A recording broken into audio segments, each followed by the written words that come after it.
Zara Okafor never imagined that going undercover in her own diner would reveal the daughter she gave up for adoption 17 years ago, working as an intern with a broken hand, being mistreated by the very staff Zara trusted to run her business.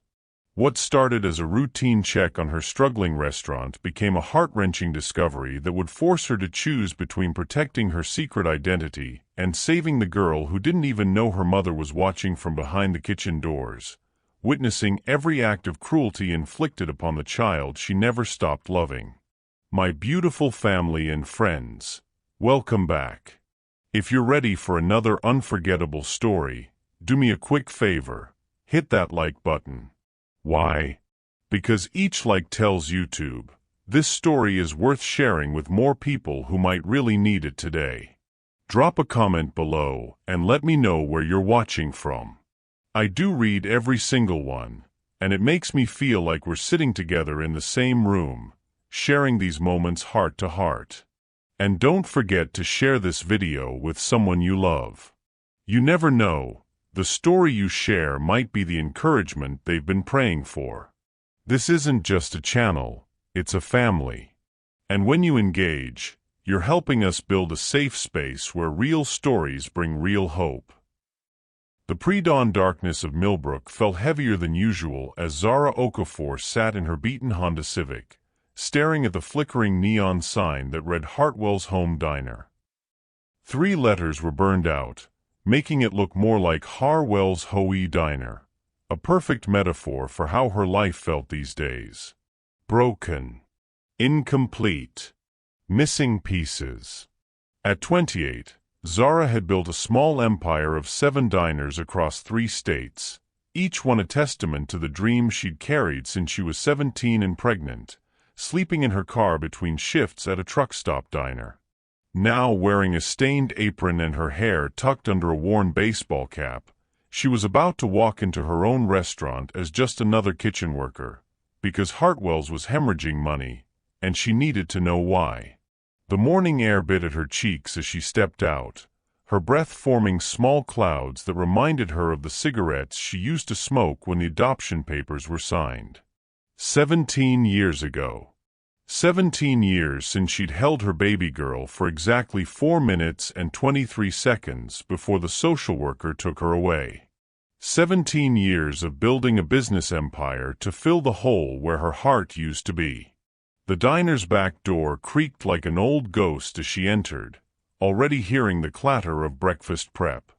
Her district manager, Kellum Winters, had assured her that this location was just going through a rough patch, but the numbers told a different story. Revenue down 38%. Employee turnover at an all-time high. Customer complaints flooding her corporate office like angry rain. "You must be Zora," said a woman's voice, sharp as a knife edge. Zara looked up to see Magnolia Drexel, the day manager she'd hired 6 months ago, a woman whose references had been impeccable but whose cold gray eyes made Zara's stomach tighten with instinctive distrust. "Yes, ma'am," Zara replied, letting her voice fall into the softer cadence she'd grown up with, before business school taught her to speak like she belonged in boardrooms. Ready to work. Magnolia's smile was all teeth and no warmth. "Good. We need someone who understands their place around here. Kellum says you worked at truck stops? Perfect. This isn't some fancy corporate kitchen. We run a tight ship, and everyone knows the hierarchy." Zara nodded, though something twisted in her chest. She'd specifically hired Magnolia because her resume showed experience with diverse teams, a commitment to inclusive management. But there was something in the way she emphasized their place that felt like a warning. The kitchen was smaller than she remembered from her last official visit 2 years ago, cramped with industrial equipment that looked older and more worn than it should have. Her head chef, Brantley Knox, barely looked up from the grill as Magnolia introduced her. "Brantley, this is our new prep cook. Put her on vegetables and dish bit rotation." "Another one of Kellum's charity cases?" Brantley muttered, not bothering to hide his disdain. He was a thin man with a kind of mustache that belonged in a different decade, and his eyes lingered on Zara with an assessment that made her skin crawl. "Just here to work," Zara said quietly, though every instinct screamed at her to remind him who signed his paychecks. Instead, she tied her apron tighter and moved toward the prep station, watching, learning, seeing her own business through the eyes of someone who supposedly didn't matter. The morning rush began like a symphony of controlled chaos, but Zara noticed the discordant notes immediately. The way Magnolia snapped at the younger servers. How Brantley accidentally bumped into anyone who moved too slowly for his liking. The casual cruelty that lived in small gestures. A heavy sigh when someone asked a question. A eye roll when someone struggled with an order. And then she saw her. A girl, maybe 17, with skin the color of coffee with cream and hair pulled back in a neat ponytail despite the cast on her left arm. She moved through the dining room with the careful precision of someone who had learned that mistakes had consequences, balancing plates with her good hand while her broken one hung useless at her side. Zara's knife froze halfway through an onion as recognition hit her like a physical blow. The shape of the girl's nose. The way she held her shoulders when she concentrated. The small scar above her left eyebrow that Zara remembered from 4 minutes and 23 seconds of holding her newborn daughter.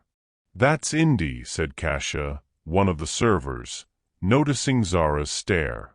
"Poor thing's been working here as an unpaid intern for 3 months, trying to prove she deserves a real job. Broke her hand last week in some accident, but she won't take time off.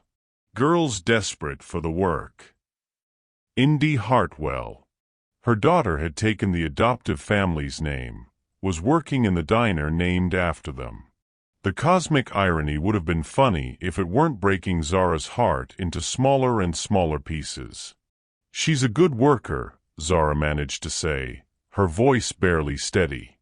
"Too good for how they treat her," Kasia whispered, glancing toward the kitchen where Magnolia's voice carried like a whip crack. "But she needs this chance. Heard her foster family kicked her out when she turned 18 last month. She's living in some weekly motel, trying to save enough for community college." The onion Zara was chopping became a blur through her tears, which she quickly wiped away with her sleeve. Her daughter, her baby girl, was homeless, working with a broken hand, being treated like she was disposable in the very restaurant that existed because Zara had spent 17 years trying to fill the void of her absence. "Order up," Brantley shouted, and Zara watched as Indy hurried to collect plates, her cast bumping against the pickup window as she tried to balance everything with one working hand. "Careful with that wing charity case," Magnolia called out with a laugh that held no humor. "We can't afford to have you dropping food. Some of us actually pay for our mistakes." Indy's jaw tightened, but she said nothing, just adjusted her grip and walked with even more careful precision toward her tables. Zara saw the girl she used to be in that quiet dignity, the same stubborn strength that had carried her through sleeping in cars and working double shifts while pregnant. As the morning wore on, Zara found herself watching her daughter's every move, cataloging the small kindnesses Indy showed to customers, the way she remembered an elderly man's coffee preference, how she cleaned up a spill without being asked, the genuine smile she offered even when her broken hand was obviously causing her pain. This was her child. Strong, kind, resilient despite everything life had thrown at her. Working in Zara's own diner, unknown and unrecognized, while the people Zara had trusted to run her business treated her like she was worth nothing. The realization settled in Zara's chest like a stone. She hadn't just lost her business to poor management. She'd unknowingly allowed her own daughter to be mistreated in the empire she'd built to honor her memory. Have you ever discovered that someone you cared about was struggling right under your nose? How do we balance protecting our own hearts while staying open to the people who need us most? The lunch rush hit Hartwell's home diner like a summer storm, sudden, overwhelming, and revealing every weakness in the foundation. Zara watched from her prep station as the skeleton crew scrambled to keep up, her trained eye cataloging every inefficiency, every moment where proper staffing could have prevented the chaos. But her focus kept drifting to Indy, who moved through the mayhem like a dancer with a broken wing, her cast making every movement a careful calculation. The girl had been on her feet for 6 hours straight, and Zara could see the exhaustion in the slight tremor of her good hand as she wrote down orders. Table 12 wants their burger well done, not medium. Magnolia's voice cut through the kitchen noise like a blade. And Table 6 is still waiting for their drinks. Move faster. Zara glanced up to see Indy at the drink station, struggling to operate the soda machine with one working hand while balancing a tray against her hip. The cast made her movements awkward, and she knocked over a glass, sending ice skittering across the floor like scattered diamonds. The crash brought an immediate silence that felt dangerous. "Are you kidding me right now?" Magnolia appeared as if summoned by the sound of breaking glass, her face flushed with a kind of anger that looked for excuses to explode. "That's the third glass this week, Indy. You think we're running a charity here? I'm sorry, I can pay for." "With what money? You're not even earning a paycheck yet." Magnolia's voice dropped to a hiss that somehow felt more threatening than shouting. "Maybe we need to reconsider whether someone with your limitations is really diner material." Zara's hands stilled on the vegetables she was chopping. She watched her daughter's face go carefully blank, the same expression Zara used to wear when customers at the truck stop diner would make comments about her age, her pregnancy, her worthiness. It was the look of someone who had learned that fighting back only made things worse. "Clean this up," Magnolia continued, "and dock your meal credit for the glass. Maybe hunger will help you focus better." The cruelty of it hit Zara like a physical blow. Indy was working for free, living in a motel, and now they were taking away her only guaranteed meal of the day over an accident that was directly caused by trying to work with a broken hand. "I'll clean it up right now," Indy said quietly, already reaching for the broom with her good hand. "No." The word left Zara's mouth before she could stop it. Both Magnolia and Indy turned to look at her, and Zara felt her heart hammering against her ribs. I'm closer to the mop bucket. Just finished my prep anyway." Magnolia's eyes narrowed. "Zora, this isn't your concern. Get back to." "Takes 30 seconds, Zara said, already moving toward the spilled ice.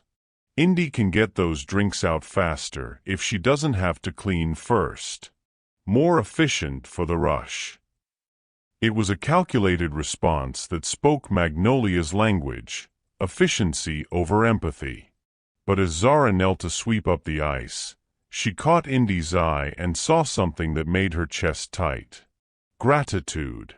Pure, surprised gratitude that someone had stepped in when they didn't have to. "Thank you," Indy whispered, so quietly that only Zara could hear.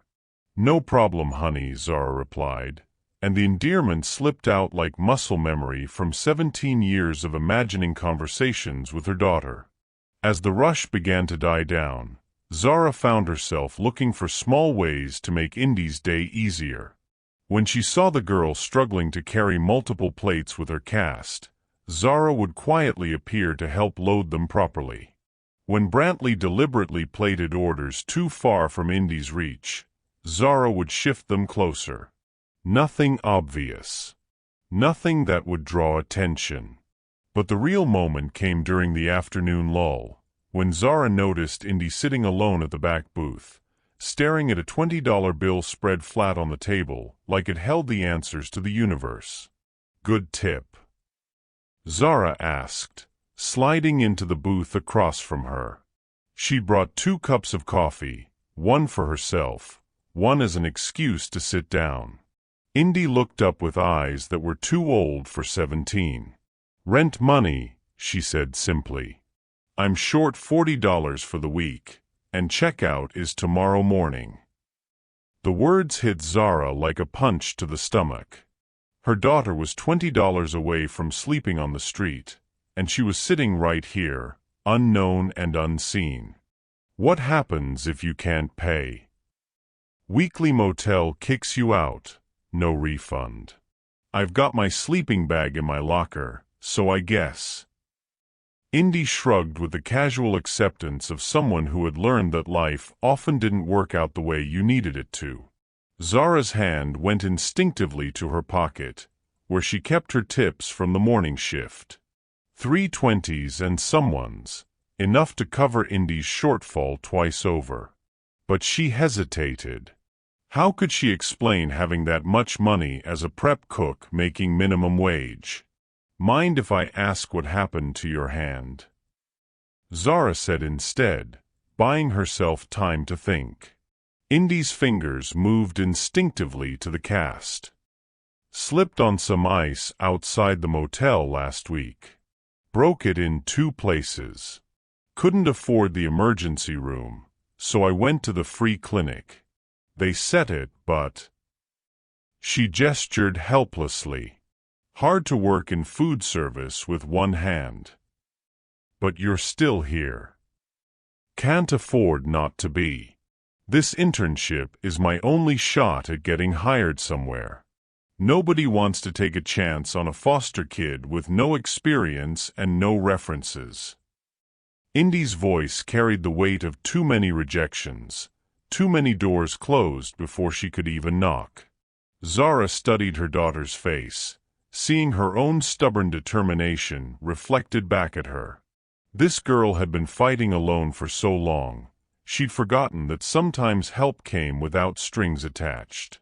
"Excuse me for a minute," Zara said, standing up. "Be right back." She walked to the bathroom, closed the door, and pulled out her phone. 3 quick transfers from her personal account to the diner's petty cash, with a note about found receipts from last week's supply run. Then she walked back to the kitchen, retrieved the $60 from petty cash, and returned to Indy's table. "What's this?" Indy asked as Zara slid the money across the table. "Tips from my other job," Zara lied smoothly. "I clean offices at night. Already made my rent, and I heard about your situation. Consider it a loan if it makes you feel better." Indy stared at the money like it might disappear. "I can't take this. I barely know you." "Sometimes that makes it easier," Zara said gently. "No complicated history. No expectations. Just one person helping another because it's the right thing to do." "Why would you help me?" The question hung in the air between them, loaded with 17 years of separation and a lifetime of wondering why no one had ever chosen to care. Zara looked at her daughter, really looked at her, and saw the scared little girl who had been passed from family to family, who had learned to expect disappointment, who was sitting in her mother's diner not knowing that every penny of this business existed because of her. "Because you remind me of someone I used to know," Zara said quietly. "Someone who worked too hard for too little, who got dealt a rough hand but never stopped trying. And because good people deserve help when they need it, even if they're too proud to ask." Indy's eyes filled with tears she quickly wiped away. "I'll pay you back. I promise. When you can. No rush." Zara stood to leave, then turned back. "And Indy? Don't let them take your meal credit. You eat whether you break a glass or not. That's not negotiable." As Zara walked back to the kitchen, she heard Indy whisper, "Thank you, Zora," and the name felt like both a gift and a knife wound. Her daughter was safe for another week, fed for another day. But the girl still didn't know that her mother had been watching over her all along, that every dollar of this help came from 17 years of love that had nowhere else to go. When was the last time you helped someone without expecting anything in return? Sometimes the most powerful kindness comes from strangers who understand struggle because they've lived it themselves. 3 days passed like a slow-burning fever dream. Zara arrived each morning at 5 a.m., tied her apron with hands that still trembled from the revelation of finding her daughter, and chopped vegetables while watching Indy navigate the minefield of Hartwell's home diner with quiet grace. The $60 had bought them both breathing room. Indy's relief was visible in the way her shoulders didn't carry quite as much tension, and Zara could focus on her real mission of understanding why her business was failing instead of panicking about her daughter becoming homeless. But the more she observed, the sicker she felt. "Zora, you're burning the hash browns," Brantley snapped, jolting her back to the present. She looked down at the grill where the potatoes had indeed gone from golden to charcoal, while she'd been watching Indy handle a difficult customer with patience that would have impressed Gandhi. "Sorry, chef," she said, scraping the burnt mess into the trash. The waste of food made her wince, not because of the cost, but because she'd seen Indy carefully portion her one meal of the day like it had to last forever. "Third time this week," Brantley continued, his voice carrying to the front of the house where Indy was refilling coffee cups. "Maybe your mind's somewhere else. Somewhere it shouldn't be." The implication wasn't subtle. Zara had been helping Indy too much, too obviously. Yesterday, she'd stepped in when Indy dropped a tray, helping her clean up before Magnolia could arrive with another lecture about competence. This morning, she'd quietly made sure Indy's break fell during the slower period instead of the middle of rush. Small kindnesses that apparently didn't go unnoticed. "Just want to do good work," Zara said, starting a fresh batch of hash browns. But she caught Brantley exchanging a look with Magnolia, who was counting register receipts with the precision of someone looking for discrepancies. The dynamic was becoming clearer. This wasn't just bad management, it was systematic. The way certain employees got the better shifts, the easier tables, the benefit of the doubt. The way others, particularly anyone who didn't fit the unspoken criteria, found themselves scheduled during the deadest hours, blamed for problems they didn't cause, written up for infractions that others skated by. Indy fell squarely into the second category, and Zara was beginning to realize that her help might be making things worse. During her lunch break, Zara sat in her car and called her corporate office, speaking to her assistant, Memphis, with carefully controlled frustration. "I need a full audit of Hartwell's management decisions over the past 6 months," she said, watching through the diner windows as Indy cleaned tables with her good hand, the cast making every movement inefficient. "What kind of audit?" Memphis asked. "Hiring practices, scheduling, disciplinary actions. I want to see patterns." Zara paused, then added, "Especially anything involving the intern program." "The what program?" "Boss, we don't have an official intern program." The words hit Zara like ice water. "What do you mean we don't have an intern program?" "It's not in any of our corporate policies. Individual locations can't authorize unpaid positions without corporate approval, and we've never approved any."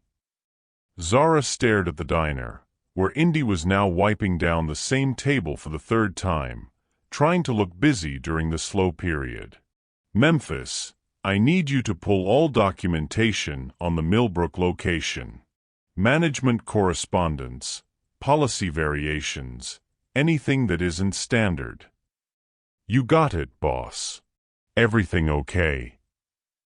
"I'm beginning to think nothing about this location is okay."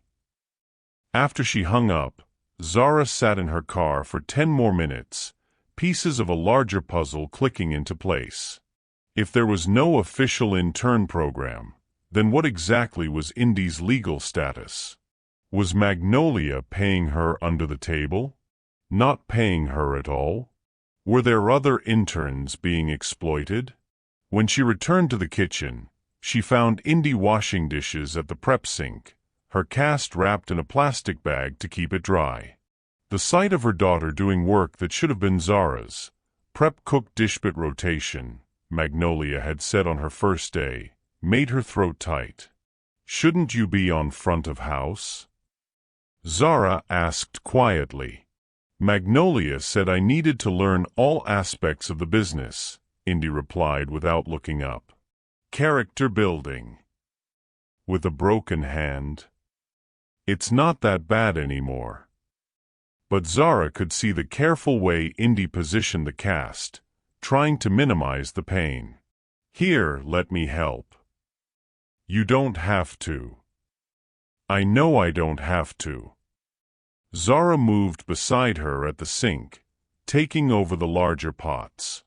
But washing dishes is easier with two working hands. They worked in comfortable silence for several minutes, and Zara found herself memorizing these moments. The first time in 17 years she'd stood beside her daughter, doing something as mundane as washing dishes. It wasn't the reunion she'd imagined in her dreams, but it was real, and it was happening. "Can I ask you something?" Indy said suddenly. "Sure." "Why do you really work here? I mean, you're obviously too smart for prep cook. The way you handle yourself, organize your station. You've managed people before, haven't you?" Zara's hands stilled in the soapy water.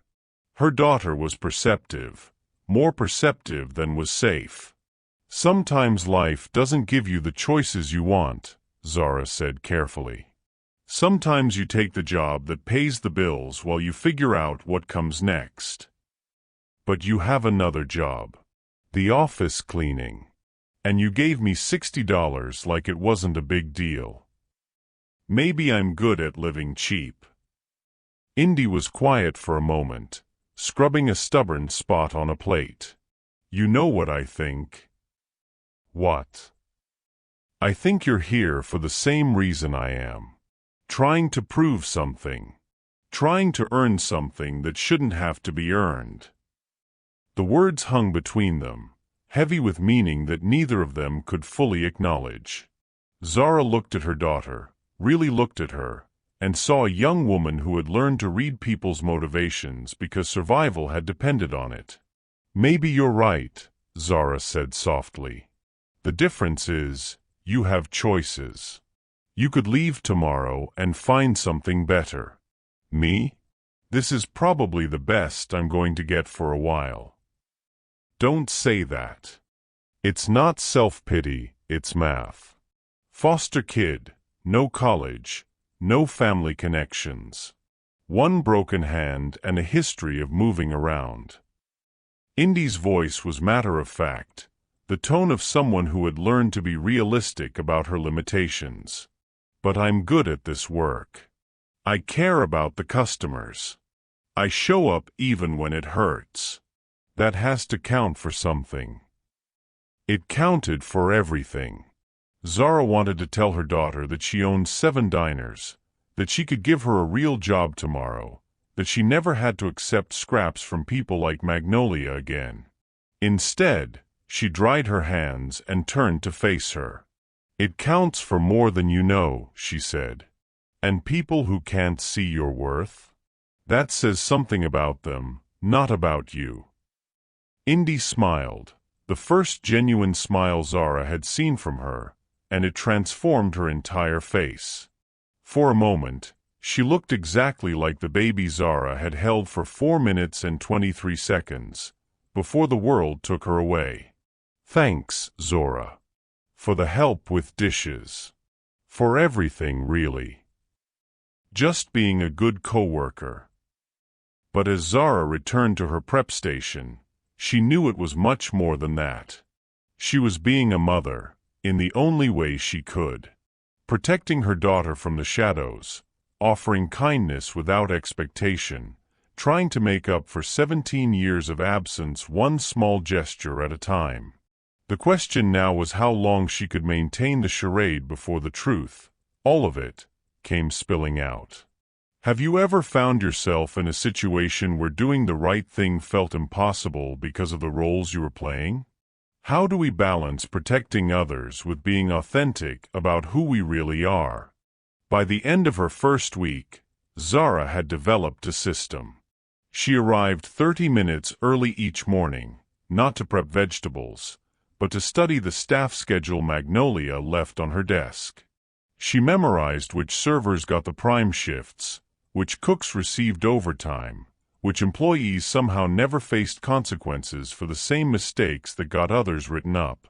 The pattern was undeniable and ugly. But it was Indy's responses to increasingly difficult situations that kept Zara awake at night, staring at her motel ceiling and wondering how her daughter had become such a good person despite everything the world had thrown at her. Thursday morning brought the first real test, though Zara didn't plan it. "We're short-staffed today," Magnolia announced during the morning briefing, her voice carrying the particular satisfaction of someone about to make everyone else's problem her solution.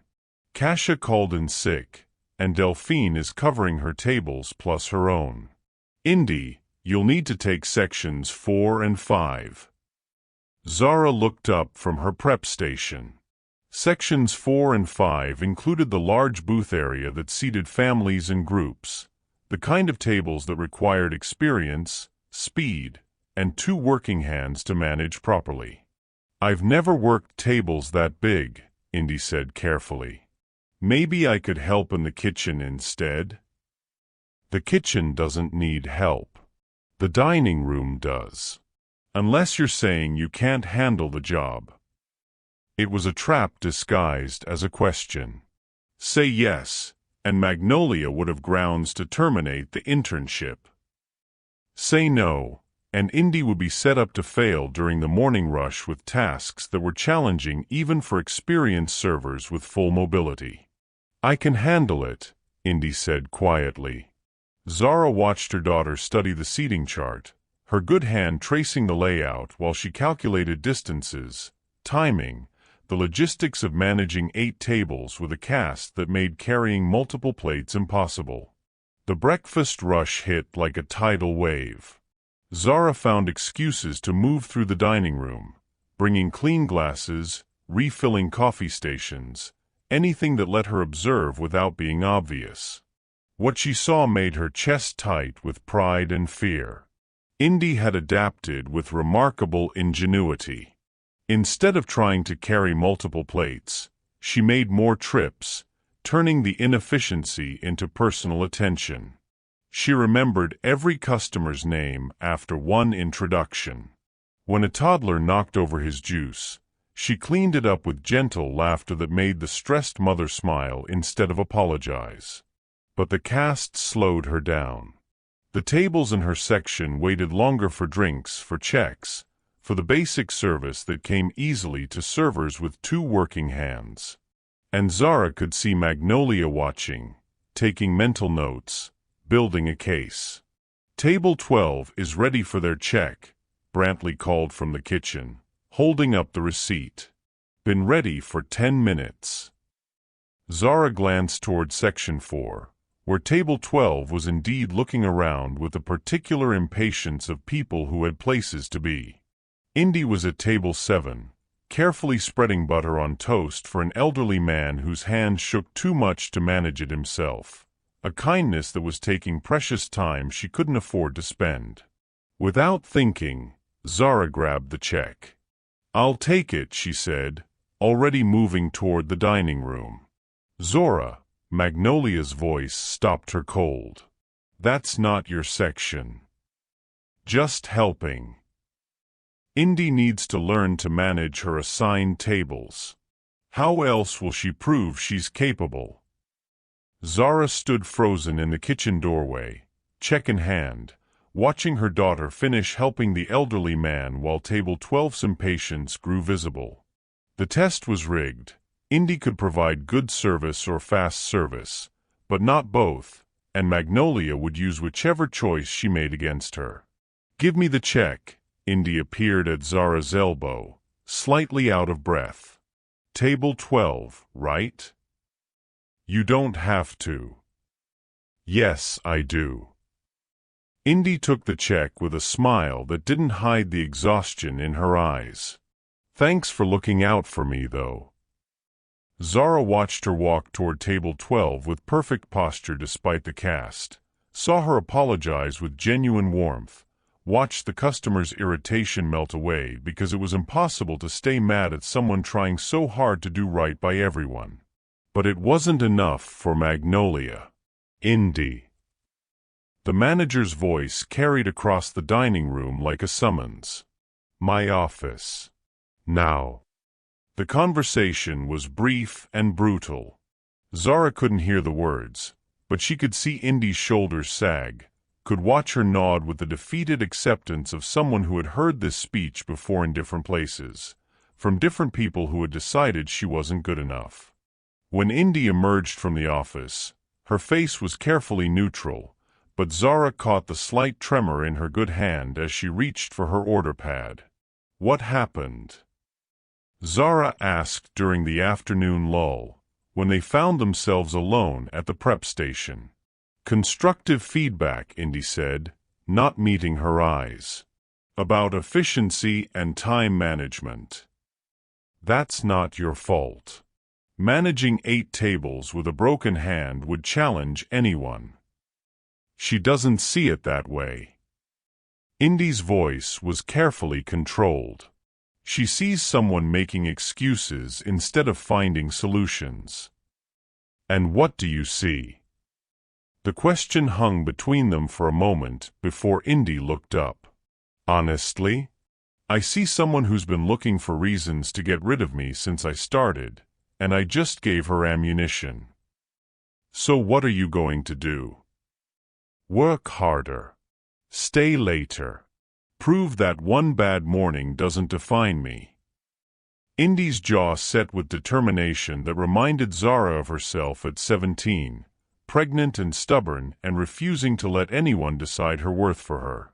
I'm not going anywhere. That afternoon brought another test, one that made Zara's hands shake with rage. A customer left their wallet on table 9. A fat leather wallet that probably contained more cash than Indy made in a month. When she found it, Indy could have pocketed the money easily. Instead, Zara watched her daughter count the bills carefully, making note of the amount, then walked directly to the register where she logged the found item with Magnolia. How much? Magnolia asked, taking the wallet. $347. Plus credit cards and ID. You counted it? To make sure nothing was missing when we return it. Magnolia's smile was sharp as glass. Very thorough of you. The customer returned 20 minutes later, panicked and grateful. When he tried to tip Indy $50 for her honesty, Magnolia smoothly intercepted. That's very generous. But our policy is that tips for found items go into the Staff Appreciation Fund, she said with practiced authority. Zara knew there was no such fund. She also knew that $50 represented 2.5 days of meals for her daughter, who was still living week to week in a motel room. Indy said nothing, just smiled politely and went back to work. But it was the evening incident that broke something inside Zara's chest. A couple at table 6 had been difficult from the moment they sat down, changing orders, complaining about wait times, treating Indy with the casual cruelty of people who viewed service workers as entertainment. When they left, their table was a disaster zone of spilled food, crumpled napkins, and attitude. They also left a 1-cent tip. Penny on the table. A deliberate insult that made other customers look away in embarrassment. Zara watched her daughter stare at that penny for a long moment, her face cycling through emotions: hurt, anger, resignation. Then Indy picked it up, put it in her apron pocket, and began cleaning the mess with the same careful attention she gave to customers who treated her with respect. Why? Zara asked quietly, appearing with a bus tub to help. Why what? Why not walk away? Why keep trying when people treat you like that? Indy paused in her cleaning, really considering the question. Because walking away means they win. And because... She gestured around the diner, at the families sharing meals, at the regular customers who knew her name, at the small corner of the world where she was trying to build something that mattered. Because most people aren't like that. Most people are just trying to get through their day, same as me. And sometimes I'm the person who makes it a little bit easier. She smiled then, tired but genuine. Besides, you never know who's watching. Maybe someday, all this will matter to someone who can make a difference. Zara's throat tightened. Her daughter was right. Someone was watching. Someone who could make all the difference in the world. But that someone was her mother, hidden behind a fake name and a prep cook apron, falling more in love with the woman her child had become with every passing hour.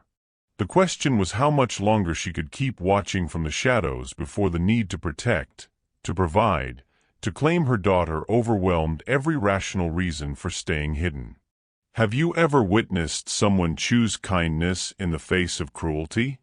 What does it say about a person's character when they maintain their values even when no one is watching, or when they think no one is watching? Saturday evening brought the kind of exhaustion that settled into bones and stayed there. The dinner rush had been relentless. 3 servers called out, leaving Indy to cover nearly half the dining room while Zara worked doubles in both prep and dish bit to keep up with the chaos. As closing time approached, Zara found herself alone with her daughter in the dining room, both of them moving with the mechanical precision of people who had pushed past their physical limits and were running on pure determination. Last table, Indy said, spraying down booth 12 with the kind of thorough attention most people reserved for things that mattered to them personally. Her cast was filthy, the white plaster now gray with food stains and general wear, but she hadn't complained once in 10 hours. Long days, Zara offered, stacking chairs with practiced efficiency. The motion reminded her of closing time at the truck stop diner where she'd worked when she was Indy's age, pregnant and desperate, counting every tip dollar like it held the power to change her life. They're all long days. Indy's voice held no self-pity, just the matter-of-fact acceptance of someone who had learned that complaining changed nothing. But at least today felt useful. Like I actually helped people. You did more than help. You saved that family's anniversary dinner when their reservation got mixed up. And the way you handled that crying baby while his parents ate, that was pure magic. Indy looked up from the table she was cleaning, surprise flickering across her face. You noticed that? Hard not to. You've got instincts most servers take years to develop. Foster care teaches you to read people fast, Indy said quietly, then seemed to regret the admission. She rarely talked about her background, but exhaustion had a way of loosening tongues. Zara's hands stilled on the chair she was lifting. Foster care. 13 homes in 17 years. The words came out flat, practiced, like she'd recited these statistics to social workers and potential families countless times. Some better than others. All temporary. 17 homes. Zara did the math in her head. Her daughter had been moved every year to 15 months since the adoption. The family who was supposed to love her forever had given up on her before she was even walking. What happened? Zara asked gently, though part of her wasn't sure she could handle the answer. Same thing that always happened. They'd take me in thinking they wanted a grateful little girl who'd be happy just to have a roof over her head. But kids are complicated. Kids have feelings and needs and bad days. Indy moved to the next booth, her cleaning becoming more aggressive. Foster parents don't always sign up for complicated. So they'd send you back. Like a library book that didn't turn out to be what they thought they wanted. The analogy was delivered with the kind of bitter humor that came from years of practice. By the time I was 10, I'd learned not to unpack completely. Keep everything in garbage bags, ready to move. Zara's throat felt raw. She thought of her decision 17 years ago, a teenage mother with no money, no family support, no way to provide the life she wanted for her baby. She'd chosen adoption because she believed it would give her daughter stability, love, the kind of permanent family she couldn't offer. Instead, she'd condemned her child to a life of rejection and impermanence. The Hartwells were supposed to be different, Indy continued, unaware that she was breaking her mother's heart with every word. They adopted me when I was 6 months old. Real adoption, not just fostering. For 6 years, I actually thought I belonged somewhere. What changed? Their biological son came home from Iraq with PTSD. Needed all their attention, all their resources, all their patience. Indy's voice remained carefully neutral. They couldn't handle 2 kids with problems, so they chose the one that was actually theirs. The casual way she said it, like being abandoned by the people who were supposed to love her unconditionally, was just another weather event, something that happened to her rather than something people chose to do, made Zara want to put her fist through the window. That wasn't your fault. I know that. Up here. Indy tapped her temple with her good hand. But knowing something and feeling it are different things. And when you get passed around enough times, you start to wonder what's wrong with you that nobody can love you long enough to stick around. There's nothing wrong with you. The words came out with such fierce conviction that Indy looked up, really looked at her, and Zara realized she'd revealed too much emotion. A prep cook wouldn't have this level of investment in a server's childhood trauma. You sound like you know something about being thrown away, Indy said carefully. Zara's heart hammered against her ribs. This was dangerous territory, too close to truths she couldn't afford to reveal. But looking at her daughter, seeing the pain that had shaped her into someone who gave kindness even when the world gave her cruelty in return, she couldn't bring herself to deflect completely. I know something about being young and on your own, she said finally. About people making assumptions about what you're worth based on things you can't control. What happened to your family? Never really had one. My mom died when I was 15. Never knew my father. The lies came easily because they weren't completely lies. Zara's mother had died young, her father had been absent, and she'd been functionally orphaned by 17. The part she left out was what came next. The pregnancy, the impossible choice, the 17 years of building a business empire to fill the hole where her heart used to be. So you get it, Indy said softly. The wondering if you're worth anything to anyone. I get it. They worked in comfortable silence for several minutes, but Zara could feel Indy studying her, putting together pieces that didn't quite fit. A prep cook with management instincts. Someone who carried herself like she was used to being in charge. Tips from a second job that seemed generous for office cleaning. Can I ask you something personal? Indy said as they moved into the kitchen for final cleanup. Shoot. Why are you really here? And don't say it's about needing work, because I've watched you. You organize this kitchen better than Brantley does. You spot problems before they happen. You handle everything like you've run restaurants before. Zara's hands went still on the industrial sink she was scrubbing. Her daughter was too observant, too smart, too good at reading people who were trying to hide something. Maybe I have run restaurants before. So why are you working prep at Hartwell's for minimum wage? The question hung in the air between them, loaded with implications that could unravel everything. Zara looked at her daughter, really looked at her, and saw herself at 17, asking the hard questions, refusing to accept easy answers, determined to understand the world even when the world didn't make sense. Sometimes life doesn't go the way you planned, Zara said carefully. Sometimes you have to start over, rebuild from scratch. Sometimes you end up places you never expected, with people who matter more than you thought they would.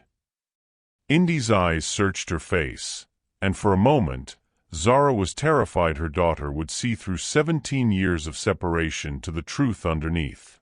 Instead, Indy nodded with the understanding of someone who had learned that everyone carried secrets, everyone had reasons for the choices they made. Well, whatever brought you here, Indy said, I'm glad you came. It's nice to have someone who actually gives a damn. You deserve people who give a damn. Maybe. But most of the time, you get what you get and you don't get upset. Indy smiled, tired but genuine. At least that's what they taught us in care. Lower your expectations, higher your chances of being pleasantly surprised. As they finished closing duties, Zara found herself cataloging every detail. The way Indy hummed while she worked, the careful precision with which she counted the register, the gentle way she treated even the broken equipment like it deserved respect. This was her daughter, shaped by abandonment and rejection into someone who chose kindness anyway, who worked with a broken hand in a job that barely paid her enough to survive because she believed her effort mattered. The girl was extraordinary. And she had no idea that the woman working beside her had spent 17 years building an empire just so someday, somehow, she might be worthy of being her mother. Same time tomorrow? Indy asked as they prepared to leave. Wouldn't miss it, Zara said, and meant it in ways her daughter couldn't possibly understand. How do our childhood experiences shape the adults we become? What would it look like if we treated every struggling person as someone who might have survived more than we can imagine? The following week brought an unexpected gift: snow. Not the gentle dusting that made everything look pretty, but the kind of heavy, persistent snowfall that kept customers home and gave the skeleton crew at Hartwell's their first truly slow day in months. Might as well deep clean while we've got time, Magnolia announced with the enthusiasm of someone who wouldn't be doing any of the cleaning herself. Zora, you and Indy can tackle the walk-in cooler. Inventory and organize while you're at it. Zara tried not to smile. Hours alone with her daughter, away from the scrutinizing eyes of management, felt like a precious gift wrapped in the mundane task of sorting produce. The walk-in cooler was cramped, cold, and poorly organized, a perfect metaphor for the entire restaurant's management philosophy. Boxes of wilted lettuce sat next to cases of milk that were approaching their expiration dates, while newer stock was buried underneath, destined to spoil before anyone found it. This is a disaster, Indy said, surveying the chaos.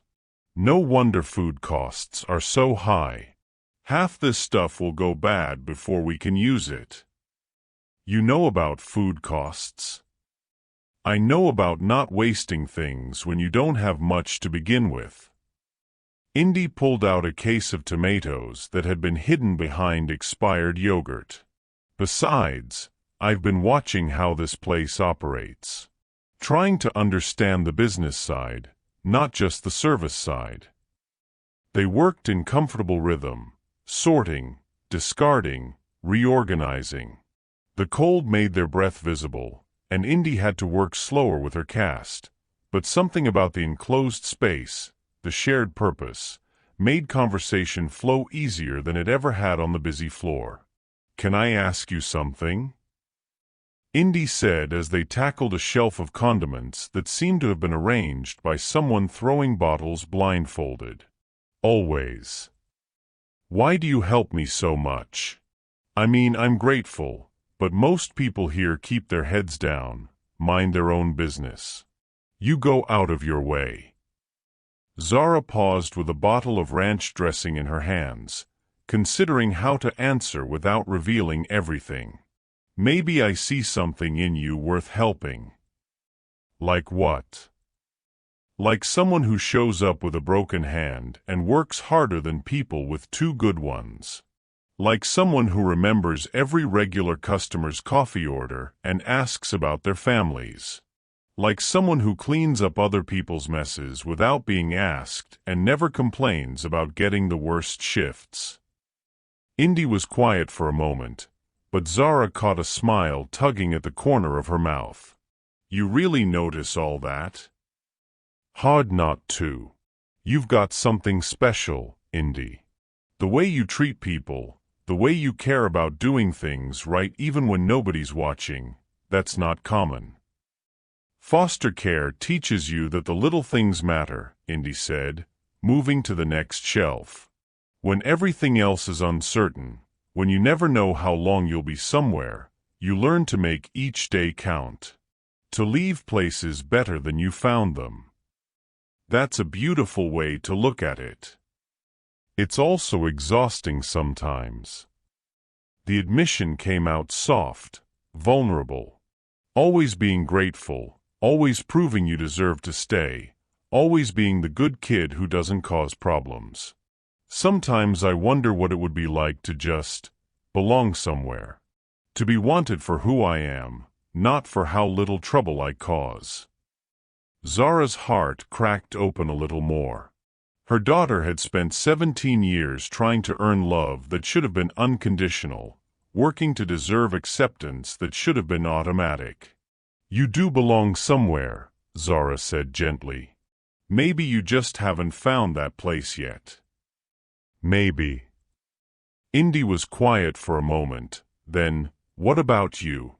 Where do you belong? The question caught Zara off guard. Where did she belong? In boardrooms and corporate offices, making decisions that affected hundreds of employees?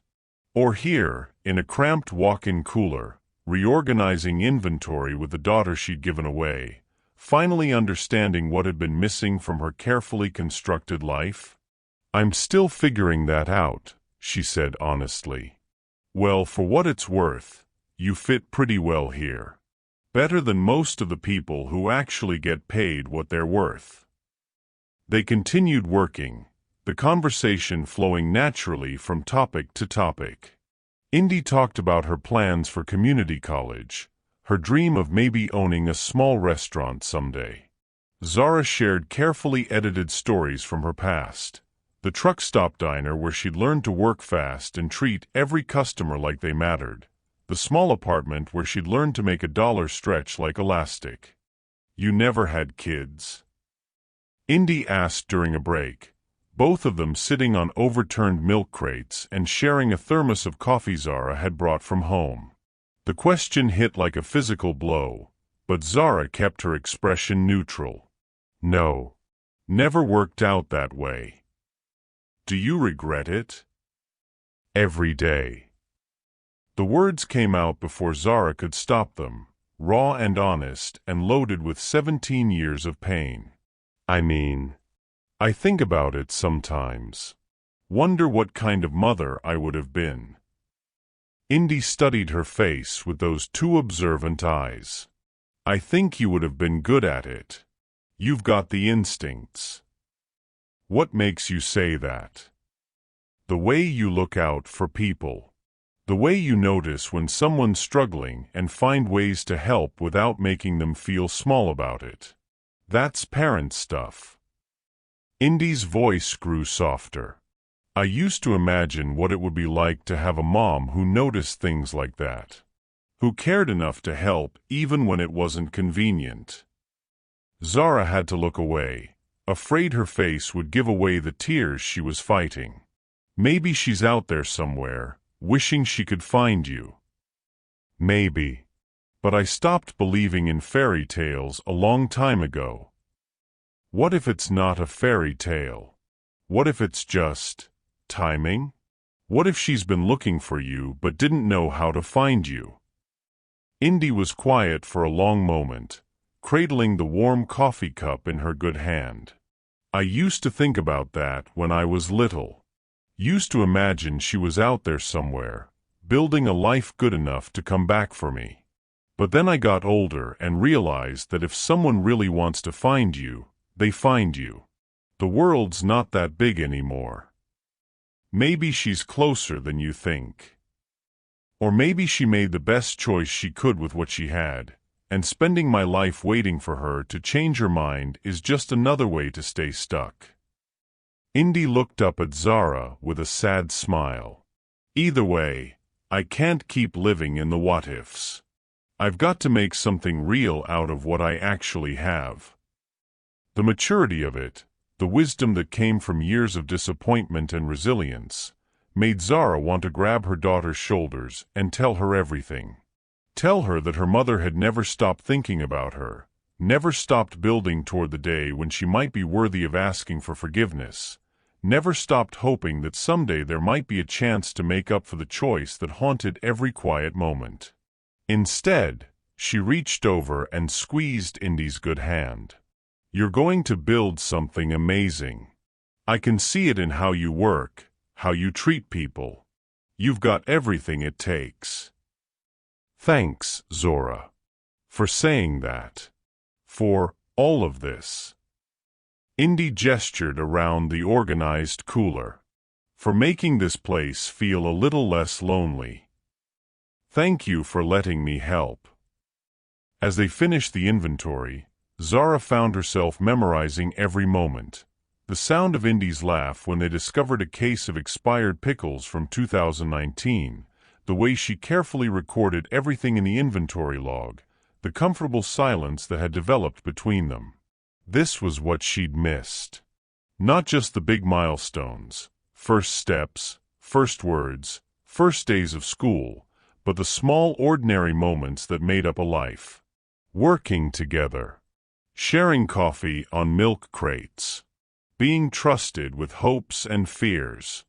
For the first time in 17 years, Zara felt like she was exactly where she belonged. The realization terrified her. Because belonging to this moment, to this growing connection with her daughter, meant that eventually she'd have to choose between the truth and the lie that was making it all possible. And she wasn't sure she was strong enough to risk losing Indy again, even if it meant living a lifetime in the shadows. What does it mean to truly belong somewhere? Is it about the place, the people, or the way we show up authentically in our relationships? How do we balance protecting someone we love with being honest about who we really are? The first sign of trouble came on a Tuesday morning when Indy arrived 15 minutes late. The first time in 3 months that she hadn't been early for her shift. Zara looked up from her prep station to see her daughter moving carefully through the kitchen, her face pale and drawn with a kind of exhaustion that came from not sleeping. "Sorry I'm late," Indy said to no one in particular, tying her apron with unusual clumsiness. "Had some issues at the motel." Magnolia appeared as if summoned by the scent of vulnerability. "Issues. Nothing that affects my work," Indy said quickly, but Zara could see the lie in the tight line of her shoulders. 15 minutes affects your work. And mine. We open in 10 minutes. It won't happen again. It better not. As the morning wore on, Zara noticed other things. The way Indy favored her broken hand more than usual, holding it closer to her body. The slight tremor in her good hand when she thought nobody was looking. The way she paused sometimes, as if gathering strength for the next task. During the lunch rush, it all came crashing down.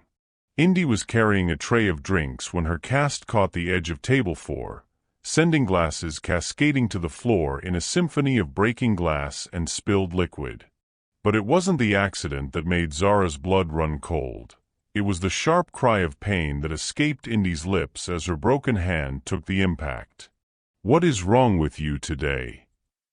Magnolia's voice cut through the dining room silence as Indy knelt among the broken glass, cradling her cast against her chest. "I'm fine," Indy said, but her voice was tight with pain. "Just need to clean this up. You need to get your head in the game. That's the second accident this week." Zara moved closer, ostensibly to help with the cleanup, but really to get a better look at Indy's cast. What she saw made her stomach drop. The plaster was cracked along the wrist, and there was a dark stain that looked suspiciously like blood seeping through. "Indy," she said quietly, "your cast is damaged." "It's fine." "It's not fine. You're bleeding." Indy looked down at her arm as if seeing it for the first time, and Zara watched the careful composure crack just slightly. It got wet last night. The motel room had a leak. By the time I woke up, it was soaked through. You need to see a doctor." "I can't afford to see a doctor." The words hung in the air between them, loaded with implications that made Zara's chest tight. Indy had been sleeping in a room with a leaking ceiling, had woken up with her cast compromised, and had come to work anyway because she couldn't afford medical care and couldn't afford to miss a shift. "We'll figure something out," Zara started to say, but Magnolia's voice overrode her. "Figure it out on your own time. Right now, we have a dining room full of customers and broken glass on the floor." The afternoon brought worse news. During her break, Indy sat in the back booth with her phone pressed to her ear, and Zara could hear enough of the conversation to understand that she was talking to the motel manager. "But I paid through Friday," Indy was saying, her voice strained. "No, I understand there was water damage, but where am I supposed to go?" The call ended with Indy staring at her phone like it might offer solutions it didn't possess. When Zara approached, she looked up with eyes that held the particular desperation of someone watching their life collapse in real time. "They're kicking everyone out of the damaged rooms," Indy explained without being asked. "Ceiling collapsed in the room next to mine, water everywhere. They can't guarantee repairs before the weekend, so they're refunding everyone's money and telling us to find other accommodations." "What will you do?" "I don't know." Indy's voice was barely above a whisper. "Other motels in town are twice as expensive, and I'm already behind on everything else. My hand's getting worse, I can barely carry a tray properly, and now I've got nowhere to sleep tonight." Zara felt something break open in her chest. Her daughter, her beautiful, strong, resilient daughter, was facing homelessness, medical neglect, and job insecurity all at once, and she was trying to handle it with the same quiet dignity she brought to everything else. "There has to be somewhere." "There isn't."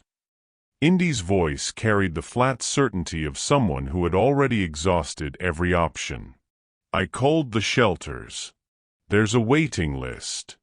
I called the YMCA. Same thing. I've got my sleeping bag and about $60 to my name. I guess I'll figure out somewhere to park my car for a few nights." The casual way she said it, like planning to sleep in a car in October was just another problem to solve, made Zara want to scream. Her daughter shouldn't have to be this strong, this self-reliant, this accustomed to the world failing her when she needed help most. "What about your cast? Your hand?" "I'll figure that out too. Maybe the free clinic can patch it up enough to get me through the week." That evening, as closing time approached, Zara watched Indy work with a broken cast, no home to go to, and the same careful attention to detail she brought to every shift. When a customer complained about slow service, Indy apologized with genuine warmth. When a child spilled juice, she cleaned it up without a hint of the frustration she had every right to feel. The breaking point came just before close, when Indy was wiping down tables and her cast finally gave out completely. The plaster cracked down the middle with an audible snap, and Indy's sharp intake of breath told Zara that whatever was happening underneath wasn't good. "Let me see," Zara said, abandoning any pretense of casual concern. Indy reluctantly extended her arm, and Zara's heart stopped. The cast had been holding together infected, swollen skin that was now angry red and warm to the touch. Her daughter had been working for days with what was clearly a serious infection, too proud or too scared to ask for help. "This needs immediate medical attention," Zara said, her voice steady despite the panic clawing at her throat. "I can't afford." "I don't care what you can afford. You could lose function in that hand. You could get sepsis. Then I lose function in that hand." Indy's voice held the brutal practicality of someone who had learned that hoping for things you couldn't afford was a luxury she couldn't indulge. "But at least I'll have worked every shift I was scheduled for." The statement hit Zara like a physical blow. Her daughter was willing to risk permanent disability rather than miss work at a job that barely paid her enough to survive, for people who treated her like she was disposable. "Indy." Magnolia's voice cut through their conversation. "Tomorrow's schedule is posted. You're not on it." "What do you mean?" "I mean your performance this week has been unacceptable. The accidents, the tardiness, the obvious personal problems affecting your work. We're putting your internship on hold until you can demonstrate reliability." Zara watched her daughter's face go very still, the way it did when she was absorbing a blow that would knock most people down. "For how long?" "Until further notice. Clean out your locker tonight." As Magnolia walked away with the satisfied air of someone who had solved a problem by eliminating it, Zara stood beside her daughter in the empty dining room and watched 17 years of careful composure finally crack. "I can't do this anymore," Indy whispered, so quietly that Zara almost missed it. "I can't keep pretending that working harder and being better is going to be enough. I can't keep acting like everything's fine when nothing's fine." For the first time since Zara had found her, Indy looked exactly like what she was, a terrified 17-year-old girl with no family, no safety net, and no idea how she was going to survive the night, let alone the rest of her life. And watching her daughter's world collapse while she stood powerless to help, because helping would mean revealing everything, was breaking Zara's heart in ways she didn't know were possible. Have you ever watched someone you cared about struggle while you felt powerless to help? When is the right time to step out of the shadows and risk everything to do what's right, even when the consequences are unknown? Zara sat in her car outside Hartwell's home diner at 11:47 p.m., watching Indy load her few possessions from her locker into a garbage bag with the methodical movements of someone who had done this too many times before. Her daughter's car, a battered Honda that looked older than she was, sat under the broken streetlight with its hazard lights blinking, everything she owned in the world crammed into the back seat. The decision crystallized like ice forming on glass, sharp and inevitable. She couldn't watch this anymore. Couldn't stand by while her daughter faced homelessness and medical neglect and unemployment, all because the people Zara had trusted to run her business had decided that Indy wasn't worth basic human decency. Couldn't hide behind a fake name and a prep cook apron while the girl she'd spent 17 years missing slept in her car with an infected hand and nowhere to go. The corporate phone calls could wait until morning. The careful planning, the gradual revelation, the protection of her own emotional safety, all of it mattered less than the fact that Indy needed help right now, tonight, and Zara was the only person in the world who could provide it. She got out of her car and walked toward the diner, keys ready, heart hammering against her ribs like it was trying to escape. "Indy." Her voice carried across the empty parking lot. Her daughter looked up from closing her car trunk, surprised. "Zora? What are you doing here?" "We need to talk." "Inside." The diner's closed. Zara held up her key ring, the corporate master key catching the streetlight. Not for me. Indy's eyes went wide as Zara unlocked the front door, like she'd done it 1,000 times before. Because she had. This was her restaurant, her business, her responsibility, and her failure. How do you have? Sit down, Zara said gently, flipping on the dining room lights. Please. Indy followed her inside, moving carefully, her broken cast cradled against her chest. She slid into the same back booth where they'd shared coffee and inventory duties, where she'd told Zara about 13 foster homes and the dream of owning a restaurant someday. Zara sat across from her, the same position she'd taken dozens of times as a concerned coworker. But now, everything was different. Now, she had to find words for 17 years of love and regret and impossible choices. My name isn't Zora, she began, her voice steady despite the earthquake happening in her chest. What? My name is Zara Okafor. I'm 28 years old. I own 7 restaurants in 3 states, including this one. She paused, watching Indy's face cycle through confusion, disbelief, and something that might have been fear. And 17 years ago, I gave birth to a daughter I loved more than my own life and gave her up for adoption because I was 17 and homeless and thought she deserved better than what I could give her. The silence stretched between them like a held breath. That's not possible, Indy said quietly. Her name was supposed to be Indira, after my grandmother. But I only got to hold her for 4 minutes and 23 seconds before the social workers took her to her new family.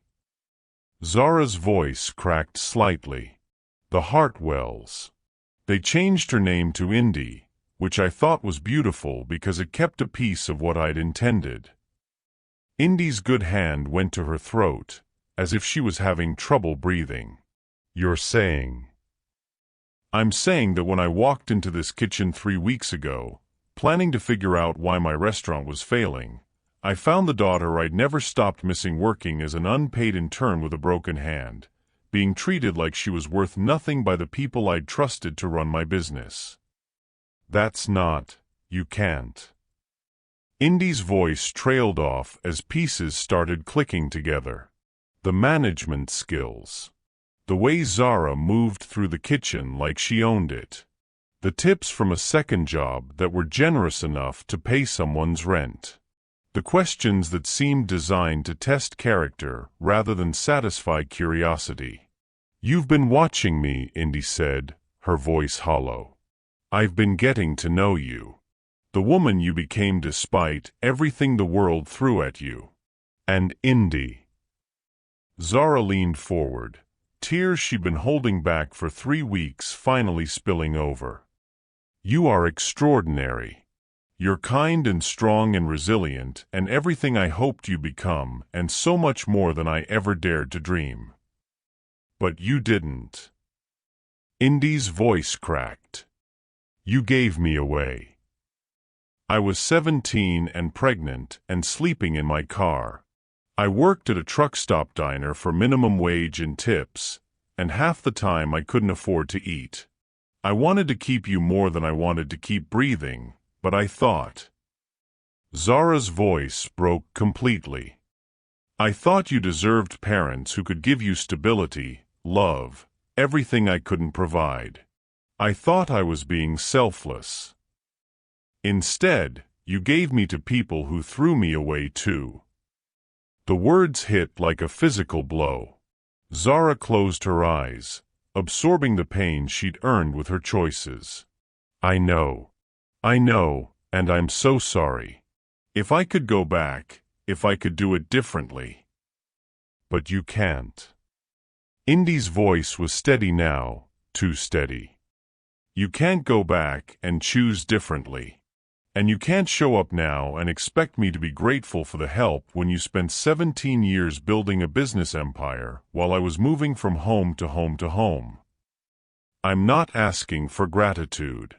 I'm asking for a chance to do what I should have done from the beginning. Take care of you. As what? My employer? My birth mother? Some stranger who feels guilty about choices she made when she was my age. Indy stood up, pacing the small space with jerky movements that spoke to the storm happening inside her. Do you have any idea what this feels like? To find out that the woman I've been talking to about my mother, sharing my hopes and dreams and fears with, has been my actual mother the entire time. I know it's complicated. Complicated. Indy laughed, but there was no humor in it. I told you I'd given up on fairy tales. I told you I'd stopped waiting for her to come back. And you just sat there, listening to me talk about how she probably made the best choice she could, how I needed to make something real out of what I actually had, while you knew the whole time that you were right there. Zara felt each word like a blade. I wanted to tell you. Every day I wanted to tell you. But you didn't. You let me keep believing I was alone in the world while you played undercover boss, testing my character like I was some kind of experiment. That's not what this was. Isn't it? Indy stopped pacing and looked directly at her. You said you've been watching me, getting to know the woman I became. Did it ever occur to you that I might want to get to know the woman you became? That I might have questions about where I come from, about the family I never knew I had? I have pictures, Zara said desperately, of you as a baby. I kept them all. And I followed your life as much as I could through the adoption agency. I knew when you started school, when you learned to read, when you aged out of the system. I've thought about you every single day for 17 years. Thinking about me isn't the same as being there for me. The truth of it settled between them like a stone. Zara had built an empire, had accumulated wealth and success and everything the world said mattered, but she'd missed her daughter's entire childhood. Missed the moments that actually mattered. First days of school, nightmares, the small daily kindnesses that built trust and love. You're right, Zara said quietly. And I can't change that. But I can change what happens next. Your hand needs medical attention tonight. You need somewhere safe to sleep. You need. I need to think. Indy's voice was quiet but firm. This is too much. I can't process this and make smart decisions about my life at the same time. Of course. But please, let me help with the immediate things. The medical care, somewhere to stay. Why now? Indy interrupted. Why reveal yourself now? Was it because I lost my job? Because I was finally desperate enough? Zara looked at her daughter, really looked at her, and saw the hurt and confusion and desperate hope she was trying so hard to hide. Because I couldn't stand by and watch you suffer when I had the power to help. Because watching you face homelessness and medical neglect while I hid behind a fake name was killing me. Because... She took a deep breath. Because seeing the woman you became made me realize that loving someone sometimes means risking everything to do right by them, even when you're terrified of losing them all over again. Indy was quiet for a long moment, her good hand pressed against her chest like she was trying to hold her heart together. When she finally spoke, her voice was barely above a whisper. I used to dream about this. When I was little, in the worst homes, I used to imagine my birth mother would come back for me. That she'd been building a life good enough to include me, and someday she'd show up and explain everything and take me home. She looked up at Zara with eyes that held 17 years of pain. But I'm not little anymore. And I don't know if I can trust someone who's been lying to me from the moment we met, even if she had good reasons. I understand. Do you? Because right now, I don't know if you're the woman who gave me up to protect me, or the woman who lied to me for 3 weeks while I poured my heart out to her, or the businesswoman who let her employees treat me like garbage while she watched from the shadows. Indy's voice grew stronger. I don't know which version of you is real. They're all real, Zara said. The scared 17-year-old who thought she was making the best choice. The businesswoman who built something out of nothing. The mother who never stopped loving her daughter and made terrible decisions trying to protect her from more pain. I'm all of those things, and I know that's confusing, but it's not confusing. It's heartbreaking. Indy stood up, shouldering the garbage bag that contained her worldly possessions. I'm going to go now. I need to figure out where I'm sleeping tonight, and I need to think about everything you've told me. Please don't sleep in your car. Not with your hand like that. I have a house, I can. No. The word was firm but not unkind. I can't make decisions about you while I'm depending on you. That's not fair to either of us. Zara wanted to argue, wanted to insist that her daughter's immediate safety mattered more than emotional processing, but she recognized the stubborn strength in Indy's voice. It was the same strength that had carried her through 17 years of rejection and abandonment, the same strength that had brought her to work with a broken hand rather than admit she needed help. Will you at least promise me you'll get your hand looked at? Tonight. I'll figure it out. And will you think about whether there might be a place for me in your life? Even if it's not what either of us expected. Indy paused at the door, her hand on the handle. I've spent my whole life wondering about you. Now I have to figure out if the reality is something I can live with. As the door closed behind her daughter, Zara sat alone in the empty diner, surrounded by the empire she'd built to fill the void of losing her child, and wondered if finally telling the truth had cost her any chance of having a relationship with the extraordinary woman that child had become. Have you ever had to choose between protecting someone and being honest with them? What happens when the truth we've been hiding is the very thing that could save or heal a relationship? How do we find the courage to risk everything for the chance at something real? Zara didn't sleep that night. She sat in her real house, the one with 4 bedrooms she'd bought hoping someday she might need the space for family, and stared at her phone, willing it to ring. At 3 a.m., she finally broke and drove slowly through Millbrook's empty streets, looking for a battered Honda with hazard lights blinking. She found it at 4:17 a.m. in the parking lot of the 24-hour emergency clinic, and the relief that flooded through her was so intense she had to pull over to catch her breath. Her daughter was getting help. That was something. At 6 a.m., Zara was back at the diner, but not as a prep cook. She entered through the front door wearing a business suit that cost more than most people made in a month, her corporate ID badge visible, her phone already buzzing with calls from lawyers and HR representatives. Magnolia arrived at 7 a.m. to find the dining room full of corporate personnel conducting what looked very much like a termination audit. Ms. Drexel, Zara said, her voice carrying the authority of someone who owned 7 restaurants and employed over 300 people. We need to talk. The conversation was brief and decisive. Magnolia's employment was terminated for cause, specifically for operating an unauthorized unpaid internship program, creating a hostile work environment, and systematically discriminating against employees based on demographic factors that had nothing to do with job performance. Brantley Knox was gone by 8 a.m., escorted out by security with a severance package contingent on his signing a non-disclosure agreement.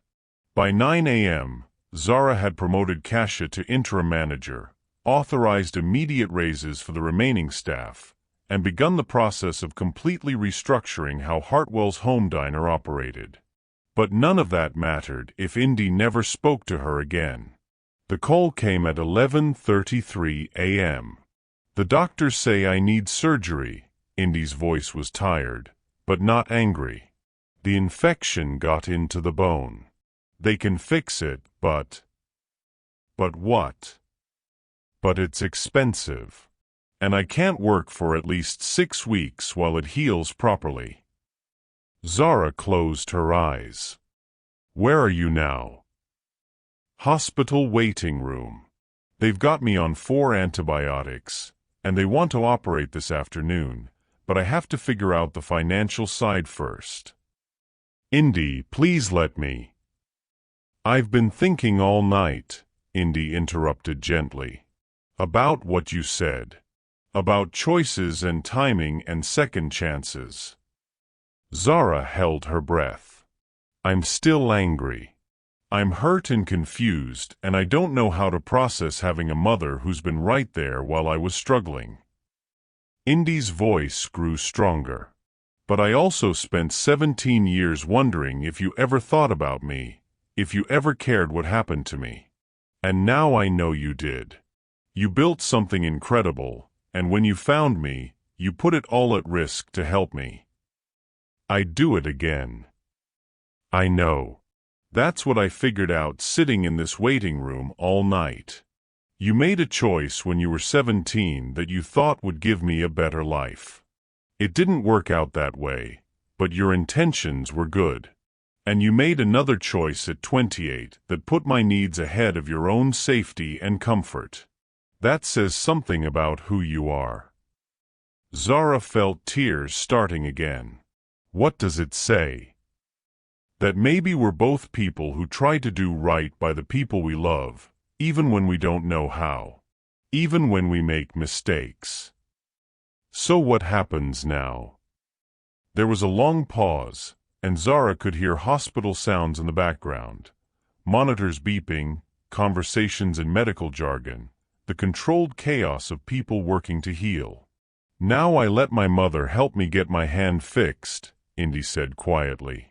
And then we figure out how to build a relationship that works for who we actually are, not who we might have been if things had gone differently. I would like that more than anything in the world. Good. Because I've got conditions. Name them. No more lies. No more protecting me from truths you think might hurt. If we're going to do this, we do it honestly. Agreed.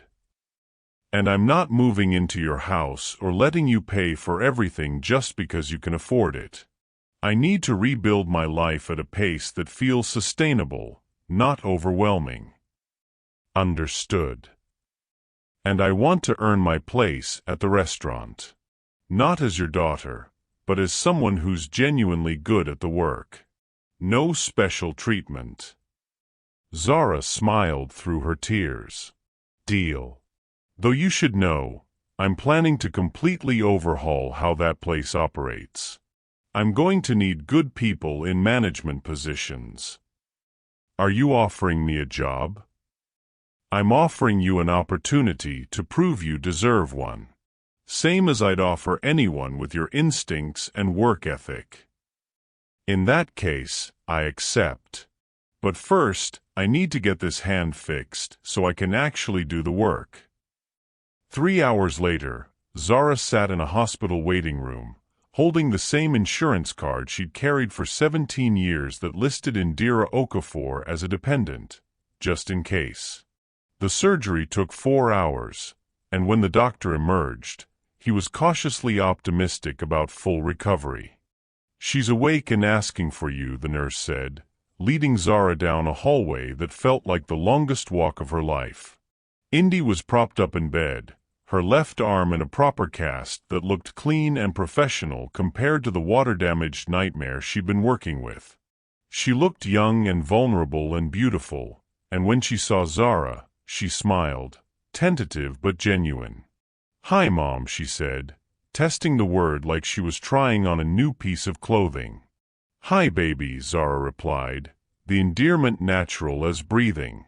"That's going to take some getting used to." "We have time." "Yeah." Indy shifted in the bed, wincing slightly. We do. The doctor says 6 weeks of healing, then physical therapy. I was thinking, maybe I could use that time to learn the business side of restaurant management. If someone were willing to teach me. Someone would be very willing. And maybe we could talk. About the 17 years in between. About what comes next. I'd like that. Indy reached out with her good hand, and Zara took it carefully, marveling at the simple miracle of holding her daughter's hand after 17 years. I'm still figuring out how to trust this, Indy said honestly. But I want to try. That's all I can ask for. Actually, there is one more thing you can do for me. Anything. Tell me about my grandmother. The one I was named for. And so Zara began to talk, sharing stories she'd kept locked away for 17 years. About Indira Okafor, who had raised 4 children alone, who had taught Zara that love was a verb, not just a feeling. About the strength that ran in their family, the stubborn refusal to give up even when giving up would be easier. As she talked, Zara watched her daughter's face, seeing recognition bloom there, not of the stories but of the traits. The resilience, the kindness, the way they both tried to take care of people even when they couldn't take care of themselves. 6 weeks later, Indy returned to Hartwell's home diner as assistant manager, her hand fully healed, her cast replaced with confidence that came from knowing she belonged there. She worked alongside her mother, not as the lost daughter finally found, but as a partner in building something better than what had come before. The diner thrived under their joint management. Customer service improved dramatically when employees felt valued and respected. Food waste dropped when proper inventory systems were implemented. Staff turnover became almost non-existent when people were paid fairly and treated with dignity. But more than the business success, Zara treasured the small moments. Coffee shared in the early morning before opening. Indy's laugh when a regular customer told the same joke for the 100th time.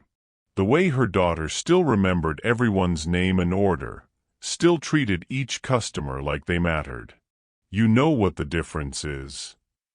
Indy said one evening as they closed together, moving around each other with the easy rhythm of people who had learned to work as a team. What? Before, I was trying to prove I deserved to be here. Now I know I belong here. Not because you're my mother, but because I'm good at this. Because I care about it. You've always been good at it, Zara said. You just needed people who could see your worth. We both did. As they walked to their cars, parked side by side now, a small symbol of the life they were building together, Indy paused. Thank you, she said simply. For what? For seeing me. For risking everything to help when I needed it. For choosing me again, even when you didn't know if I'd choose you back. Zara felt the familiar tightness in her throat that came whenever she thought about how close they'd come to missing each other entirely. Thank you for giving me a second chance I didn't deserve. Maybe we both deserved better than what we got the first time around, Indy said. But what we've got now, this is pretty good. As Zara drove home, to the house that no longer felt too big, because Indy had dinner there twice a week and was slowly filling the empty spaces with her presence, she thought about the strange mathematics of love. How 17 years of separation could be bridged by 3 weeks of working side by side. How the worst decision of her life had led to the best thing in it. Her daughter was extraordinary. Not because of the DNA they shared, but because of the choices she made every day. To be kind when the world was cruel, to work hard when the system was rigged against her, to trust again when trust had been broken too many times to count. And somehow, miraculously, that extraordinary young woman had decided that Zara was worth knowing. Worth forgiving. Worth calling mom. The kindness Indy had shown to customers, to co-workers, to strangers who needed help, that same grace had extended to the mother who had failed her, and it had transformed both their lives in ways neither of them could have imagined. Sometimes, Zara reflected, the most powerful acts of kindness aren't the dramatic gestures that make headlines. They're the quiet choices to keep showing up, keep caring, keep hoping that love might be stronger than all the ways the world tries to break us. And sometimes, if we're very lucky, those small acts of grace come back to us magnified, transformed, offered by someone who learned to love not despite their pain, but because of how it taught them to recognize what really matters. In the end, that was the lesson both women carried forward. That kindness was never wasted. Love was always worth the risk. And sometimes the family we're meant to have finds us in the most unexpected places, even in a failing diner, where a mother and daughter learn to see each other clearly for the very first time. What would change in your life if you believed that every act of kindness matters, even when you can't see the results?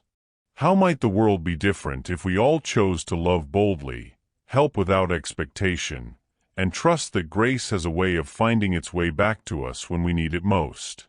Thank you so much for watching this story all the way to the end. If this touched your heart, then you're going to love the next one. It's just as powerful, and even more intriguing than you can imagine. So don't stop here. Check out more videos on my channel and continue the journey. I'll be waiting for you on the other side of that story. See you there.